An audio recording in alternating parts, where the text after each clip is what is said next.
maraming mga claims na ginawa, kaya nga parati kong sinasabi, kailangan ma-fact check. Dito po sa issue po ng IPIRA, system loss, lalo na sa IPIRA, no?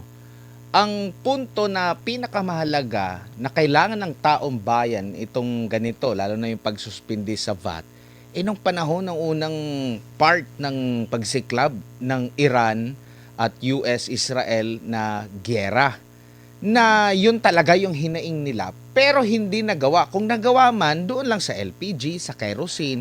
Pero ang hiling talaga ng ating mga kababayan doon is yung diesel, yung gasolina na napakataas ng itinaas. Kung hindi nagawa doon, maniniwala ba tayo na magawa na isang batas talaga, maamyendahan talaga, considering ang kalaban mo rin dito is mga oligarch din na prof. Admar, alam mo, mahirap yung IPIRA. Simula nang naisabatas yan, ang pagka-recall ko, wala pang 6 months upon signing, may mga nagsasabi ng kailangang i-amenda. At every kongreso, whether first session or third session, ina-attempt na maamendahan yan, pero hindi natutuloy. Katulad nga ng sinabi mo, medyo mabigat dyan ang labanan. Dati isang pamilya, ngayon medyo na-break na yan into several phases, pero nandun pa rin yung issue na iaalaw ba yan, lalo na yung systems loss, kasi malaking pera yan na pinapasa sa consumer para makarecover ang isang distributor at saka generation firm, no? Kung titingnan rin natin, klarado sa resibo ng Meralco, may mga nakapatong doon na parang ginawang collection arm ang Meralco ng gobyerno. Na andyan na yung pagtulong sa senior citizen, sa lifeline, sa fit tariff, sa renewable. So, kinukolekta ng Meralco yan. Yan, nasa batas. Kaya nga ako nagulat, kinukolekta ng isang private arm para sa gobyerno. Kaya lumobo eh. Marami kasing naka-insert doon na maraming dapat gobyerno ang gumagawa.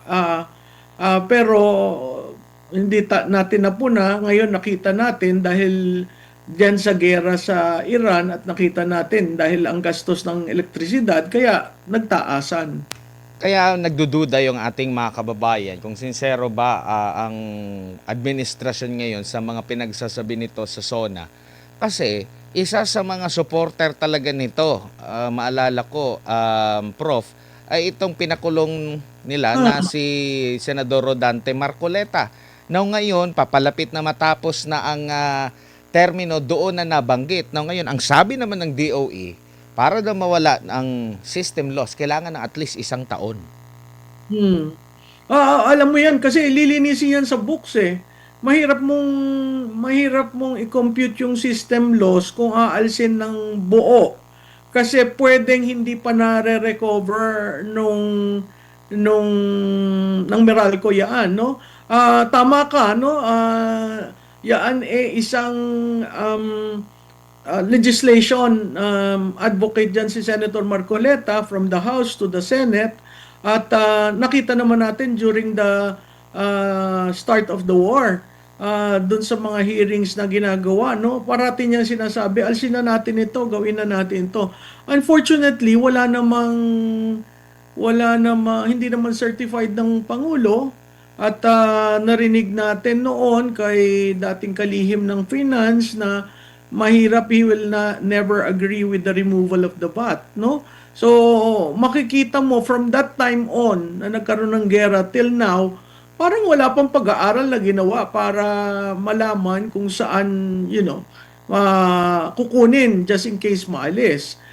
Siguro karagdagan na rin dyan, doon sa mga binanggit sa SONA, siguro dapat binanggit niya ang effort ng Bureau of Customs dahil under ni Commissioner Ariel Nepomuceno, napakalaki ng revenue na kukuha dahil sa reform na ginagawa niya using technology. So, walang nabanggit doon at makikita mo meron silang mga bagay na iniiwasan from the revenue side to the public debt, yung pag-utang, to the impeachment, and of course, yung latest, akala ko nga, i-claim niya yung upper middle income eh. Pero quiet sila doon. Kaya makikita mo pag hinimay at medyo matagal-tagal itong paghihimay na gagawin, pag hinimay mo, makikita mo na essentially sagot yon sa taong bayan at parang sinasabi niya, nararamdaman ko kayo. In fact, ito nga ang ginagawa ko. Kaya medyo yung iba naiwan sa wayside eh, no? Ang isa pa niyang claim na kaduda-duda, kaya nga napakahalaga ng fact-checking na dapat gawin, ay ang pag-claim niya dun sa electric vehicles ng Davao City. So, apart from Marcoleta, claim niya rin yung sa Davao City na yun naman ang Davao mismo, ang syudad ng Davao mismo ang may programang ganun. Pati nga yung sa issue ng nuclear, matagal na ito eh. Lagi kong Oo. na-interview si Congressman Cuangco, naiinis na nga siya kasi ang bagal daw ng gobyerno, merong napag-uusapan, nare-raise sa SONA, tapos yun na naman, balik na naman. Every time na ma-interview ko, yang si Congressman na Cuangco, kasi marami siyang mga plano talaga na maisulong, mapagal naman daw ang gobyerno sa pag-implement. Ang binabanggit nga niya is itong DOE. No, ngayon, nabanggit na naman ng Pangulo, baka ganun pa rin. Nasa na tayo, last 2 minutes na, kumbaga, sa termino ng Pangulo. Kaya napagdududahan yung kung sincero ba ang mga pahayag ng Presidente sa kanyang SONA, Prof. Oo, Admar, yung tama ka dyan, yung Bataan Nuclear Power Plant, dinecommission na nila. Tapos, nagkaroon ng hearing sa House yan, nagkaroon ng proposal. Nung panahon ni Presidente Duterte, may EO pa nga to study the commissioning, no? Alam mo, ang problema dyan kasi yung local na pamahalaan ng Bataan, ang interest nila, gawing data center yung lugar na yan. Kung saan wala na kasi yung uranium doon eh. So, gagawin sana nilang data center para mauna na data center sa bansa. Isa sa mga. So nakita natin yung sincero ba talaga kasi dun sa energy mix, hindi mo naman basta sasabihin na lang na ganyan kung hindi na pag-aralan. So makikita mo ang isang bagay na nakagulat sa taong bayan ay yung yung space. Rocket.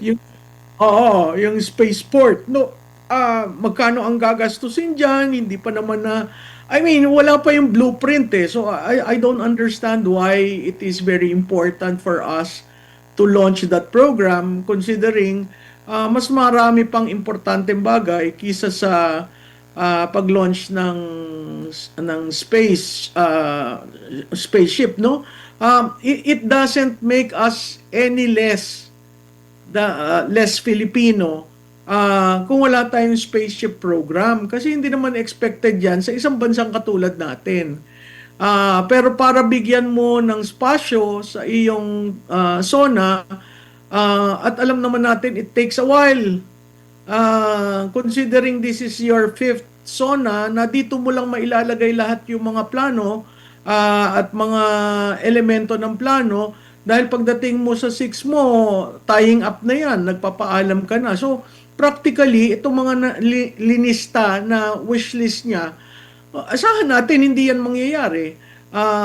Klarado doon sa electronic vehicle na sinasabi niya ang priority, ang full launch noon, 2040, wala na siya.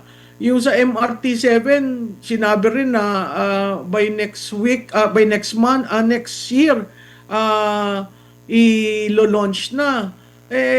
Sa tagal niyan, mukhang 2028 pa yan. So, maraming mga claims na ginawa, kaya nga parati kong sinasabi, kailangan ma-fact check. Sabi nga ng mga commenter kanina, kasi kasabay niyan, next month, magtataas yung pamasahe ng eroplano. Tapos sabi nila na maglulunsad pa ng rocket, tataas na nga yung pamasahe sa eroplano, parang hindi nga po nagtutugma. Now,